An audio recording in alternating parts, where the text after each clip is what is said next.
Ken at Tortoise Capital with the swing trade frame for tomorrow. Today it's February 25th, 2025. This is what we had yesterday. It was Cisco. It had a favorable reward to risk ratio after the RL10 reversed, and we had about a 7-to-1 to the 10-day high and 3-to-1 to the 10-day low, were to break out of the yellow zone. So let's take a look at what happened on that one today. So it's not unusual for swing trade frames to persist for several days. We'll see that Cisco on our daily report is still at the top of the list of having the best opportunity, the best one-day swing value of all the symbols we track, about 60. The ones in the green are exceptionally above average, so any one of these could be a great mover tomorrow. But Cisco's at the top of the list. So let's see what the frame looks like. So this was yesterday's frame. Today, price opened inside the yellow zone. That's orderly. That's good. It moved out above the high of the day yesterday. That's an automatic buy for the swing. And then it closed well, so that trade is in the money with an initial stop below the swing low. You might also have picked, below the swing low of yesterday. Today, that frame continues. Again, it was a very small daily range, 0.58 of an average range, so it was a pretty tight little doji. And it still has the best reward to risk ratio and value in our stack. And so we would buy a second position if it goes above today's high. In other words, crosses the green line. We'd like to see an orderly entry and then moving out. The purple lines represent standard price targets for us.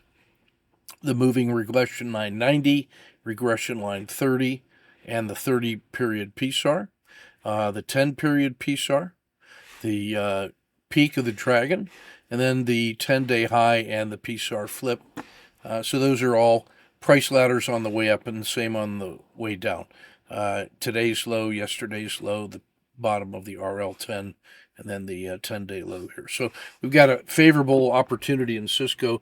It was such a strong day for tech today that there's a good chance for that to continue.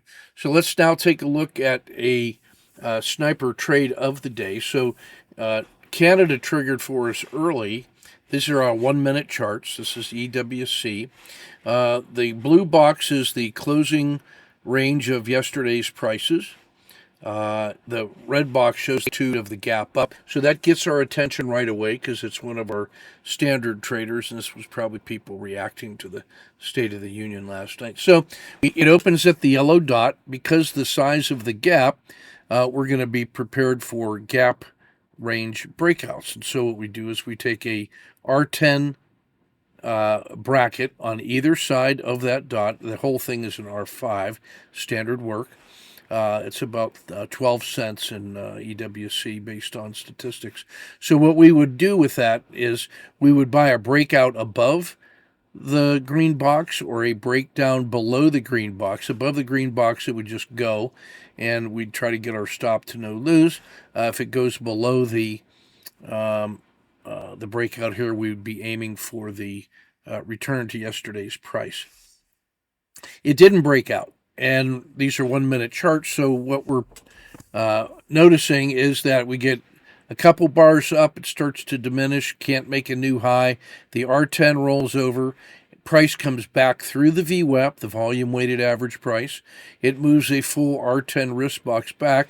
When it comes back to the opening, and it's a full R10 off the top, and it's below the VWAP and it's falling, I enter with an R10 risk box. When it breaks to a new low of the day, below that opening range 1's low, I add a second position.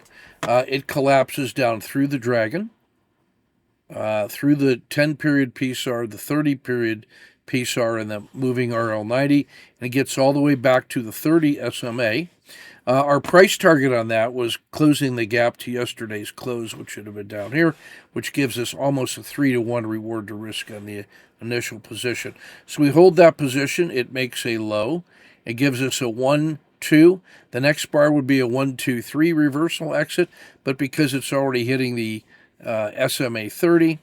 We go ahead and take that exit in an orderly way, and we make about a total of 4R on combining the two positions for a standard trade intraday after a big gap in one of our standard movers.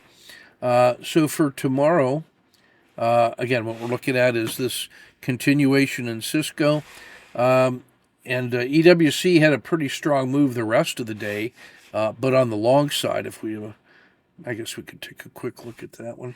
So this is, let's find EWC real quick. Yeah, so this was EWC on the intraday. Let's look at 10 minutes. Yeah, so EWC after that morning gap and sell off ended up having a pretty nice move. Oops, I'm sorry, I'm in the wrong day here. Slide that forward. Yeah. So this was that gap up, and that's the opening 10 minutes. Find support down here near yesterday's close. We would get a 1, 2, 3 entry crossing the VWAP, and there was a really sweet intraday move. 1, 2 exit here after the R10 rolls over, so you could have an orderly exit anywhere in here. I like the fact that it closed pretty strongly. The SMA 30 is strong. The VWAP is strong. Canada continues to be outperforming the S&P. This thin red line is the S&P relative. So Canada was stronger than the U.S. across the board today. And if we look at the longer term, it's well above the S&P on a regular basis, on a relative basis. The SMA 30 is strong. It broke out to an all-time new high there. Canada is looking really good. This is it, Canada pulling away from the U.S. along with the rest of the international trade. So let's see. Yeah, I'm sorry, a little easier to see. Yeah, so this is Canada breaking out, looking really good, long-term position for us. But it also makes it feasible to swing trade it and intraday trade it as well. So it's Kenneth Tortoise Capital. Keep your risk measured and your powder dry.